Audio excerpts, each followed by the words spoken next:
अस्सलाम वालेकुम दोस्तों, मैं हूं खालिद मोइन और आप देख रहे हैं अदब व फ़नून नामा। आज अदब व फ़नून नामे में हम ज़िक्र करने जा रहे हैं सिंध की जो अदब की सूरत हाल है। हैदराबाद, खैरपुर, लाड़काना, शहदादपुर, संगढ़। तो अगर इसके हम माजी को खंगालें तो जाहिर है कि शाह अब्दुल लतीफ़ भिठाई एक बहुत कदावर आफाकी शायर और उनका कलाम और उनके जो कलाम की अंदर मौसीक़ियत है, आफाकी पैगाम है जो अवाम के साथ जुड़ा हुआ है। और मुख्तलिफ़ तजर्बात भी हैं। उसके अलावा सचल सरमस्त हैं वहाँ, वो हफ्ज़ुमा शायर, उनका भी बड़ा मुकाम है। तो ये तो हमारे सूफ़ी शोरा हो गए। सिंधी अदब अपनी जगह बहुत रिच है, ख़ास तौर पर जो जबर के हालात थे, माशाल्लाह के अदवार रहे।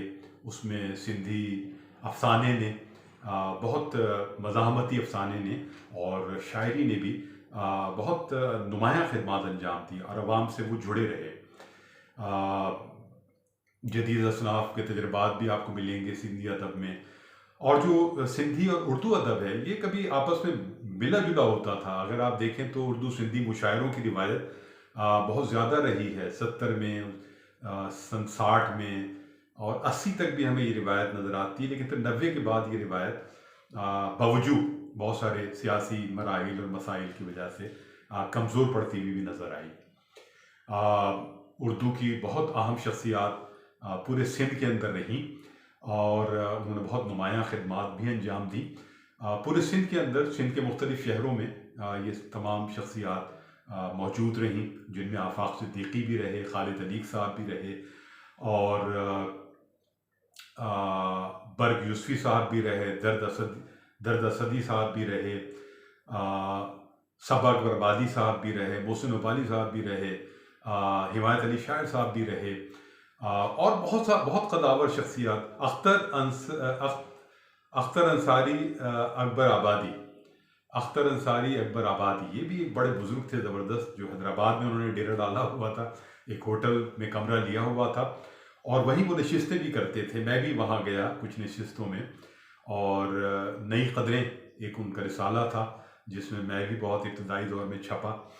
और अब लेकिन ऐसा लगता है कि सिंध में कुछ शख्सियात तो ज़रूर हैं जो मुशायरे भी करती हैं और कराची से शोरा भी बुलाती हैं और एक माहौल बनाने की कोशिश करती हैं। लेकिन वो बड़ी शख्सियात जो हैं, काबिल अजमेरी बहुत अहम नाम, वो भी ज़ाहिर है कि हैदराबाद से उनका ताल्लुक़ रहा और बहुत एक ज़िंदा शायर हैं वो काबिल अजमेरी। तो एक रंगारंग सूरत हाल रही और हैदराबाद रेडियो बहुत बड़ा मरकज़ रहा और उसके आसपास जो होटल्स थे उनमें शोरा और अदीबों की, दानिशवरों की बैठकें।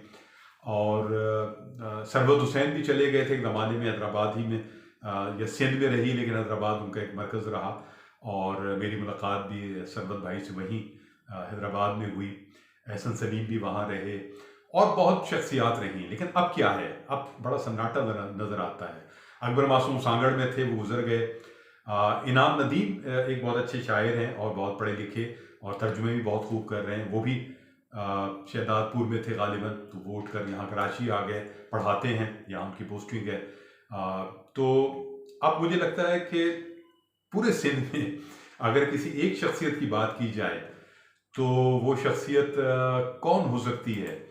वो है रोज़ बनाता हूँ पुल। जी हाँ, ये शेरी मजमुआ है जो है अतीक अहमद जिलानी साहब का।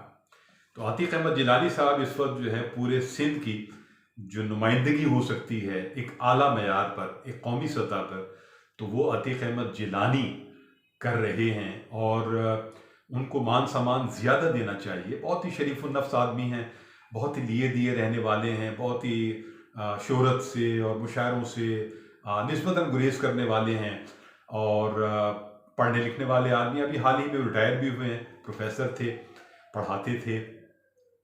तो मिर्ज़ा सलीम बेग भी वहाँ मौजूद हैं और आपको याद होगा कि हिमायत अली शायर और मोहसिन उबाली साहब का जो तनाज़ा पैदा हुआ जो अखबारात की ज़ीनत भी बना, उस पर एक उन्होंने कुछ समेटा था पूरा उस बहस को, और एक किताब उसमें मुरतब की थी। तो सज्जाद रिजवी भी वहाँ रहे, हैदराबाद में बहुत मारूफ रहे, अब वो अमेरिका चले गए हैं।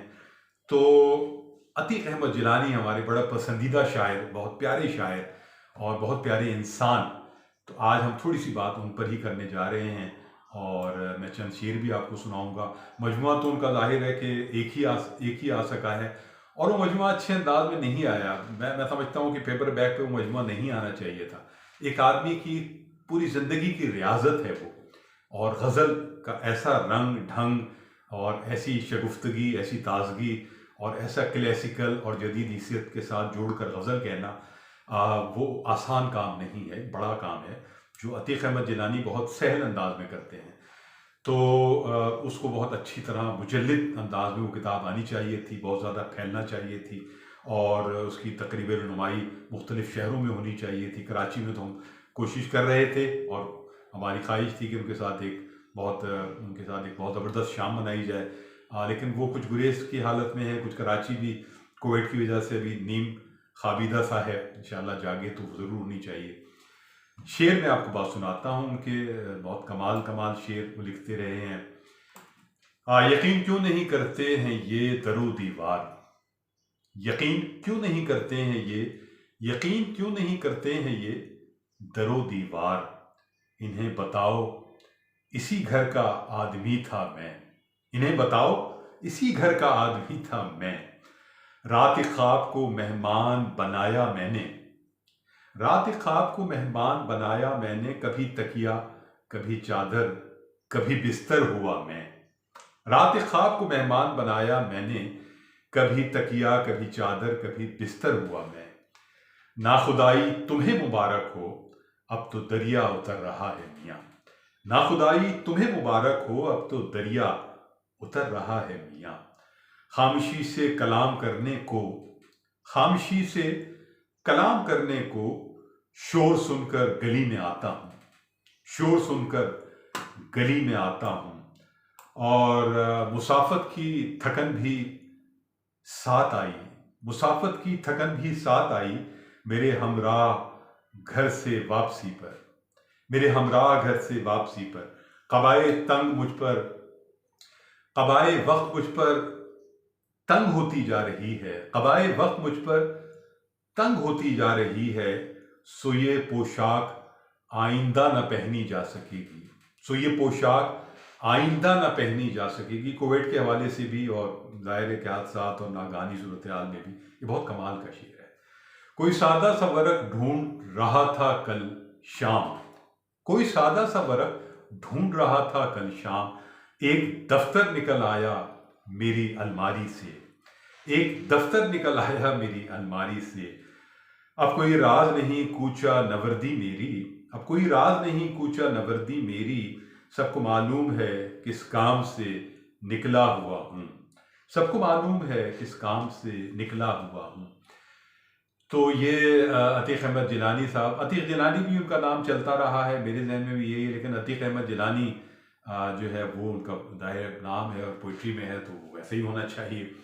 बहुत प्यारे, बहुत ही शरीफुन्नफ्स और ख़ूबसूरत और तख्लीकी आदमी। शरीफुन्नफ्स होना या बहुत ज़्यादा सादा होना मिजाज में, या बहुत वो सब कुछ सही है, लेकिन तख्लीकी तौर पर आप कितने फ़ाल हैं, कितने सरगर्म हैं, और रिवायत से कितने जुड़े हुए हैं। अल्फाज को का बर्ताव आपके अंदर किस तरह का तख्लीकी है, और आप डिक्शन की तरफ कितना ज़्यादा शौरी तौर पर कॉन्शियसनेस रखते हैं, और हम असर शायरी पर आपकी कितनी नज़र है, और आपको ये मालूम होना चाहिए किस अहद में हैं और किस दौर में हैं, और क्या आपका पस मंज़र है, और आपका क्या पेश मंज़र हो सकता है, और आपका लम्हा मौजूद क्या है। तो ये सब अतीक अहमद जिलानी की गज़ल में हमें बहुत ही खूबसूरती के साथ उनकी जो मज़ामीन हैं उसमें नुदरत भी है, नयापन भी है, खूबसूरती भी है, और जिसे रंग और रस कहते हैं वो सब कुछ है। तो अतीक अहमद जिलानी को ज़रूर पढ़ें। रोज़ बनाता हूँ पुल, रोज़ बनाता हूँ पुल उनकी शेरी मजमूए का नाम है, एक ही मजमूआ उनका शाया हुआ है, हैदराबाद से ही हुआ है। तो अतीक अहमद जिलानी साहब, आपको बहुत बहुत मेरी मोहब्बतें और बहुत बहुत आपको सलाम। इसी तरह लिखते रहें, इसी तरह। अब आप सिंध के एक तरह के वारिस हैं, और बहुत सारे और शुरा भी हैं यकीनन, और बहुत सारे सीनियर शुरा भी हैं, लेकिन जो मैं समझता हूँ कि एक नुमाइंदगी का हक़ है, वो सिर्फ़ और सिर्फ एक सतह पर, कई सतहों पर अतीक़ अहमद जिलानी साहब को है। खालिद में उनको यहाँ इजाज़त दीजिए। अपना और अपने बाप का ख्याल रखें और अदब व फ़नून नामा ज़िंदाबाद, पाकिस्तान पाइंदाबाद। खुदा हाफ़िज़ व नासिर।